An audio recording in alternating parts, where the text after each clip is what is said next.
আমার জন ভারতের বাংলা যাচ্ছি না, আমরা বাংলাদেশে যাচ্ছি না, আমরা দেখো দেখো বাংলাদেশে বিজেপি কিরকম করে মারতে চায়, বাংলাদেশে বিজেপি কিরকম মারতে চায়, বন্দুক নিয়ে আসছে, আমাদের ইন্ডিয়াতে পা দিয়ে মারতে চায়। বাংলাদেশে বিজেপি দেখো এখনো দাঁড়ায় আছে। নিষেধ ওখান থেকে করবো, এখানে কেন আসবা? তো আমরা বলছি তো এখানে থেকে লাভ করবো।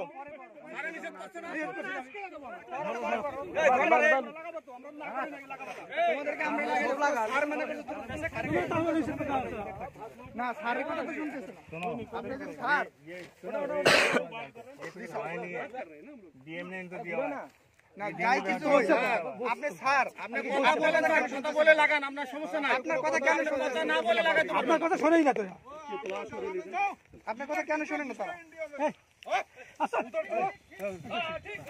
ना इंडिया में क्या से क्यों आया है इंडिया में?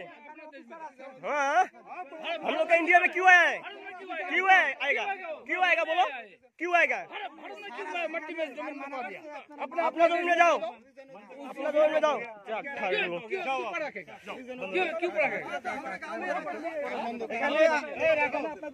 बस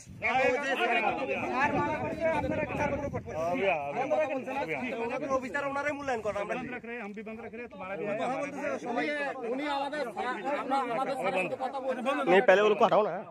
দুই দেশে সমন্বয় করে টাকাটা দেওয়া হবে, সমস্যা নাই, কিন্তু আপনারা উচ্ছৃঙ্খলভাবে এভাবে টাকাটা দিতে পারেন না, বুঝলেন? যখন আমাদের গরিব চুরি দেয় না, গরিব মানুষের না, তখন আমরা আরে কথা বলতেছেন, আমাদের বুঝতে হবে তো ভাই, এটা বুঝতে হবে।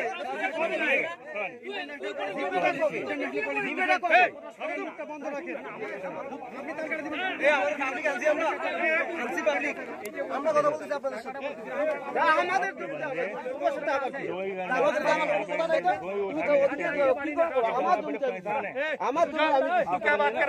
আমার জমি আমি দিতেছি,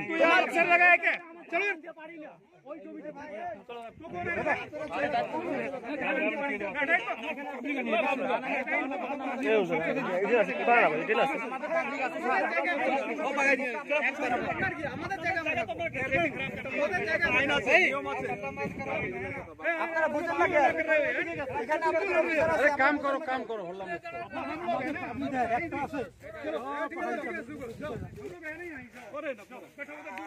এইটা বইছো, এইটা বইছো, অতি জান না, এইটা বইছো, অতি কথা যাও না, এইটা বইছো। মিটিং করকে বাত কিয়া हम लोग को गलत को दिखा दे। বাংলাদেশ বিজেপি আর এই পাবলিক দিবে না, তারপরে আমরা জোর করে দেব। আমরা সোজাসুজি বলছি যে আমাদের জমিনেতে আমরা দেব, আপনাদের কি অসুবিধা, এই রকম। আর ওদের বাংলাদেশ যদি আমরা তারবন্দি দেই তাহলে কিন্তু ওরা গরু টরু নিয়ে যেতে পারছে না। এই জন্য আমরা এমন দুঃখিত না, কতগুলো রাতিতে গরু নিয়ে যায়, এমন বাচ্চা 3 মাসিয়া 4 মাসিয়া বাচ্চা থুইয়া মাওটাকে নিয়ে যায়। এই রকম এত আমাদের কষ্ট ধারণার বাইরে। রাত্রিবেলায় 10টা 12টা গরু নিয়ে যায়, নিয়ে যাওয়ার পরে আমরা যদি আগাইতে ওরা বড় বড় ছুরি দেখায়, বলে তোমাদের বাড়িঘর আমরা জ্বালে দিব পেট্রোল দিয়ে। এই জন্য আমরা তারবন্দি দিচ্ছি এবং দিব, তারবন্দির কাজ চলছে এবং চলবে। এতে আমাদের জাহান যদি চলে যায় যেতে পারে, আমাদের জাহান চলে যাবে, আমাদের যে বাল বাচ্চা আছে তারা সুখে থাকবে। এই জন্য আমরা তারবন্দি দিচ্ছি এবং দেব। কতখানি বাকি রয়েছে? আরও বাকি আছে, কমপক্ষ 3 কিলোমিটার ঘোরাঘুরি করে। আজকে করবেন? না আজকে করব না, আজকে অ্যাঙ্গেল নাই, তার নাই, আজকে নিয়ে আসবে, কালকে আবার করব। কি নাম আপনার? আমার নাম বিবেকানন্দ বর্মন।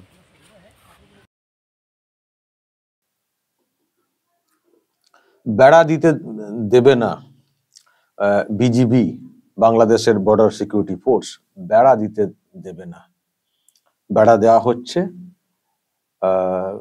সব চলে এসছেন, না এখানে বেড়া দেওয়া যাবে না, এসে তর্কাতর্কি। দর্শক, এই যে ভিডিও, এটা হচ্ছে কোচবিহার জেলার মেখলিগঞ্জের বাগডোকরা ফুলকাটাবড়ি গ্রাম পঞ্চায়েতের আঙ্গারপোতা দহগ্রাম ওই এলাকার ঘটনা। মাঠে কাঁটা তারের বেড়া দেওয়া হচ্ছিল, এলাকার লোকেরা সামিল হয়েছেন বেড়া দেওয়ার জন্য, কিন্তু হঠাৎ করে বর্ডার সিকিউরিটি ফোর্স বাংলাদেশের ওখানে হাজির এবং কাজে বাধা, বেড়া দেওয়া যাবে না। বিএসএফ যারা ছিলেন তারা বলেন কেন দেওয়া যাবে না, কি সমস্যা, ওনারা ওনাদের জমিতে দিচ্ছেন, তো সমস্যা কোথায়? তো ওই যে ইন্ডিয়াতে ঢুকে পড়েছিলেন বলে একজন এসে ইন্ডিয়া কিউ আয়া 0 পয়েন্ট থেকে চলে এসছেন ভিতরে, তো ওনাদেরকে আবার ওদিক থেকে সরানোর চেষ্টা হয়। তো এইসব চলছে, কিন্তু বেড়া দেওয়াও চলছে। প্রিয় দর্শক, আমি শফিকুল ইসলাম এবং আপনারা দেখছেন আরামবাগ টিভি। কদিন ধরেই আপনারা দেখছেন যে এই সীমান্তে বেড়া দেওয়া নিয়ে গন্ডগোল চলছে। গন্ডগোল বলতে কি, ভারত নিরাপত্তার স্বার্থে বেড়া দিচ্ছে, বাংলাদেশ বেড়া দিচ্ছে না, কিন্তু দিতেও দেব না। আরে বেড়া হলে আপনাদেরটাও তো বেড়ার মধ্যে থেকে যাচ্ছে, আপনাদের তো বিনা পয়সায় আপনাদেরও তো সীমান্তটা বেড়া দেওয়া হয়ে গেল, তো তাতেও কেন সমস্যা? এলাকার লোক বলছেন সমস্যা অন্য জায়গায়, পাচার পাচার পাচার র্যাকেট আছে। আর জানেন তো আমাদের বাংলাতে চক্র আছে, পাচারের চক্র আছে। এই ফাঁকা জায়গা দিয়ে সেই চক্রকে কাজে লাগিয়ে যা চলে, এখানকার যে স্থানীয় যে প্রশাসন তার যা ভূমিকা আছে তো আপনারা জানেন। স্থানীয় যে প্রশাসন তারা তো মানে বিএসএফ কে অ্যান্টি মনে করে। তারা বলতে কি, যিনি পুলিশ মন্ত্রী নিজেই তো অ্যান্টি মনে করেন, দেখেছেন না কতবার কত কথা। তো সেই র্যাকেট সহজে কাজ করে এবং এই উন্মুক্ত জায়গা থাকলে সেখান দিয়ে পাচারটা সুবিধা হয়। তো সেটাকে রোধ করতে হবে, তো বিএসএফ কৌশলে এটা করছে, এটা পরিষ্কার। বিএসএফ কিন্তু কৌশলে যার যার এলাকায় জমি আছে তাদেরকে দিয়ে এগুলো করানোর চেষ্টা করছে। হ্যাঁ, তোমরা বেড়া দাও। তারা বলছেন যে আমাদের ওদিক থেকে এসে ফসল নষ্ট করে দেওয়া হচ্ছে, অমক হচ্ছে তমক হচ্ছে, আমরা আমাদের জমিতে বেড়া দিতে চাই, আমাদের এগুলো ঘেরা হোক। তো এটা তারা বলছেন, যাদের যা এলাকার জমি তারা বলছেন, আর বিএসএফ এটাকে করাচ্ছে কৌশলগত ভাবে। নর্মালি যে তারের বেড়া হয়ে থাকে সেটা এটা না, দেখতে পাচ্ছেন তো, সেটা কিন্তু এটা না। নর্মাল যে কাঁটা তারের যে বেড়া হয়ে থাকে সেটা আরো উঁচু, আরো অন্যভাবে হয়ে থাকে এবং তার পাশ দিয়ে রাস্তা হবে টহল দেওয়ার জন্য। কিন্তু এটা ওই রকম ওই মানে সিস্টেমে ওই প্যাটার্নে কিন্তু এই বেড়াগুলো হচ্ছে না। দেখে নিশ্চয়ই আপনাদের পরিষ্কার হয়ে যাচ্ছে। একটা লো হাইটেরই লোহার রডকে অ্যাঙ্গেলকে পুঁতে তাতে কাঁটা তার দিয়ে জাস্ট মানে অল্প করে, দেখতে পাচ্ছেন কাঁটা তার যে খুব বিরাট করে উঁচু করে করা হচ্ছে সেটা না, কিন্তু এটা একটা প্রসেস, অন্তত উন্মুক্ত পুরোপুরি না রেখে একটা গার্ড দেওয়ার একটা ব্যবস্থাপনা। তো সেখানে বিএসএফ এটা উদ্যোগ পাশে আছে দেখতে পাচ্ছেন। কিন্তু এখানেও আপত্তি বর্ডার সিকিউরিটি ফোর্সের, না হবে না। ওরা কি বলতে চাইছে, ওদের নিয়ম অন্য। ওদের বক্তব্য যে বেড়া দিতে গেলে 0 পয়েন্ট যেটা রয়েছে, মানে ওই যে পিলার আছে না মাঝখানে দু দেশের মাঝে সীমারেখা, সেখান থেকে যে যার দিকে, ধরুন 0 পয়েন্ট থেকে ভারত তার দিকে 100 না 150 গজের কথা বলা হচ্ছিল, যে এত দূরে তারা দিতে পারবে, একেবারে 0 পয়েন্ট বরাবর দিতে পারবে না। এটা নাকি ইন্টারন্যাশনাল নিয়ম। এটা বলা হচ্ছে যে 0 পয়েন্ট থেকে যে যার দিকে 150 গজ না কত এরকম ডিস্টেন্সে দেওয়া যাবে, পুরোপুরি দেওয়া যাবে না। তো বিএসএফ এর যেটা বক্তব্য, খুব কৌশলে এটা করছে, বুঝতেই পারছেন।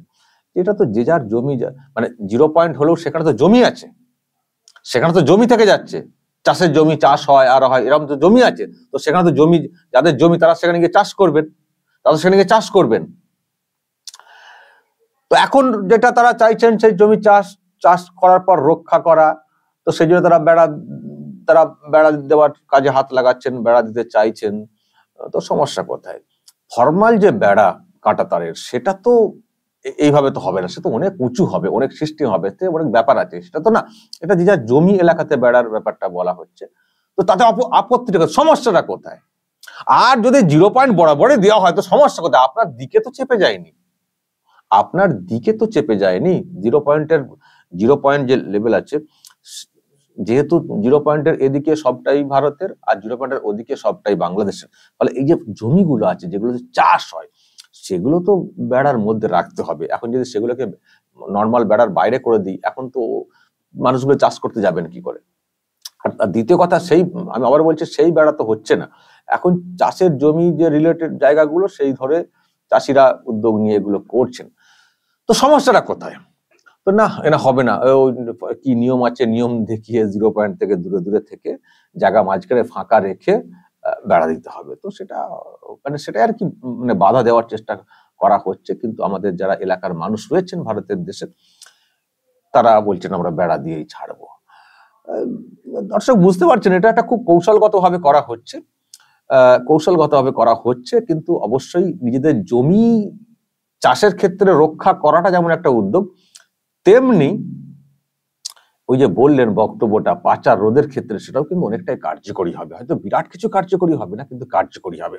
তবে একটা কথা বলবো, এটা যা হচ্ছে হোক, এটা যা হচ্ছে এই কাজটা দ্রুত করা যেমন চলছে চলুক, করে দিন, যারা করছেন করুন, কিন্তু বিএসএফ কে মানে প্রপার জমি পেলে, বিএসএফ যখন প্রপার, এখন তো জমি জট আছে না, প্রচুর তো জমি রাজ্য সরকারের অধীনে এই এলাকাগুলোকে জমি তো দিতে হবে, অধিগ্রহণ করে জমি তো দিতে হবে বিএসএফ, তবেই তো মানে প্রপারলি বেড়াটারা দেবে। তো সেক্ষেত্রে সেই কাজটা যেন দ্রুত হয়, পুরোপুরি সিল করে দিতে হবে, পুরোপুরি সিল, বাংলাদেশের সঙ্গে পুরো বর্ডার সিল করে দিতে হবে। নর্মালি নিয়মে যেসব বর্ডার মানে আছে, গেটেড আছে, তার মাধ্যমে মালপত্র নিয়মে যাতায়াত যেগুলো করার সেগুলো সিদ্ধান্ত অনুযায়ী হবে, কিন্তু ওপেন জায়গা রাখা চলবে না। তবে এটা একটা ভালো উদ্যোগ যে অন্তত এই মানে বাংলাদেশের এই ইস্যুটা হওয়ার পরে, এখন যা চলছে সেই ইস্যুটা হওয়ার পরে যেখানে যা উন্মুক্ত অবস্থায় রয়েছে, টেম্পোরারি হলেও বা ওই এলাকার চাষিদেরকে দিয়ে হলেও এই যে একটা আটকে দেওয়ার চেষ্টা হচ্ছে আপাতত হবে, এটাও কিন্তু একটা ভালো পদক্ষেপ, কিন্তু পার্মানেন্ট সলিউশন দরকার আছে, পার্মানেন্ট সলিউশনও দরকার আছে। আর যত এইসব হচ্ছে, যত আঁটাআঁটি চলছে, যত সিল করা চলছে, ততই বাংলাদেশের লোকজনদের মাথা খারাপ, কাস্তে নিয়ে চলে আসছেন, কুড়ুল নিয়ে চলে আসছেন, বেড়া দিতে দেবো না। আরে ভাই, তুমি 0 পয়েন্ট ধরে ধরেই দাও না, যদি মনে হয় যে 0 পয়েন্টের কাছাকাছি কেন ভারত বেড়া দিচ্ছে, তুমিও দাও না, ভারতের কেউ তোমাকে আপত্তি করতে যাবে না, ভারতের কোনো কেউ আপত্তি করতে যাবেন না।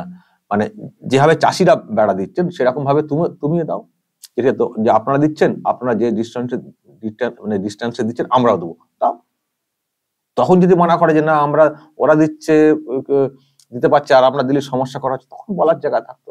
কিন্তু তুমি নিজে ভাই বেড়া দেবে না, নিজে আটকাবে না, চাষিদের ওখানে চাষের জমি আছে, তাতে সেই জমিতে অত্যাচার হবে, চাষিরাও তাদের সুরক্ষার জন্য এগোতে চাইছেন, আর একটা মোটামুটি নিরাপত্তা পুরো উন্মুক্ত না রেখে মোটামুটি একটা গার্ড সেটাও চাইছে ভারতের বর্ডার সিকিউরিটি ফোর্স। তো সমস্যাটা কোথায় ভাই আপনাদের, সমস্যাটা কোথায়? খুলে বলুন না সমস্যাটা কোথায়, খুলে একটু বলুন কেন এসব করছেন, সীমান্তে এসে এত উত্তেজনা খুব করছেন, আপনাদের কিছু কিছু অ্যাক্টিভিটি উস্কানিমূলক, আপনাদের মুখ্য উপদেষ্টাই তো উস্কানি দিয়ে রেখেছেন, আপনারাও দেখছি উস্কানিতে আছেন, পা দিয়েছেন, কোথায় বন্দুক তাক করে রয়েছেন, কোথাও ঢুকে পড়ছেন, এইসব করছেন আপনারা, এসব করছেন, সীমান্তে উস্কানি দেওয়ার চেষ্টা করছেন। আমি যেটা প্রত্যেকবারে বলে আসি, ভারত ধৈর্য ধরে এগোচ্ছে, কিন্তু যদি একবার ওই উস্কানিতে বিষয়টা লেগে যায় আগুনটা, তখন বাঁচতে পারবেন তো? এই 2-4টে বন্দুক নিয়ে এসে ভাবছেন রুখে দেবেন ভারতকে রুখে দেবেন? তো কেন এগুলো করছেন? যাই হোক, কেন করছে বাংলাদেশ, কেন করছে বিজিবি, দর্শক নিশ্চয়ই আপনারা হয়তো বুঝতে পারছেন, আন্দাজ করতে পারছেন, বলবেন আপনারা আপনাদেরও যা বলার, যা করছে, যেভাবে বাধা দেওয়ার চেষ্টা করছে এবং ইন্ডিয়া থেকে ঢুকে পড়ে আবার বাধা দেওয়ার চেষ্টা হচ্ছে। আবার একজন বললেন, আপনারা শুনলেন বন্দুক নিয়ে চলে এসছেন, বন্দুক তো আমাদের দেশের লোকের কাছেও আছে, শুধু বন্দুক না, আরো অনেক কিছু আছে, অনেক কিছু আছে, সেগুলো তো আমরা বার করতে চাই না, এখনো তো ওইরকম সিরিয়াসলি আমাদের দেশের সরকার পক্ষ নেয়নি, কিন্তু ওনারা যেভাবে উস্কানি দিচ্ছেন, বারবার ডিস্টার্ব করছেন, জানি না এই সম্পর্ক কতদিন ঠিক থাকবে, লিমিটে থাকবে। দর্শক বলুন আপনাদের কি মত, কি করা উচিত? যেভাবে সব বাধাটা দেওয়া হচ্ছে, নিজেরাও ঘিরবো না, ঘিরতেও দেবো না, এটাই বা কি, এরই বা কি কারণ, বা এদিক থেকেও কোনো অংশের ইন্ধন আছে নাকি? দর্শক বলবেন আপনাদের যা বলার কমেন্ট বক্সে, নজর রাখবেন আরামবাগ টিভি।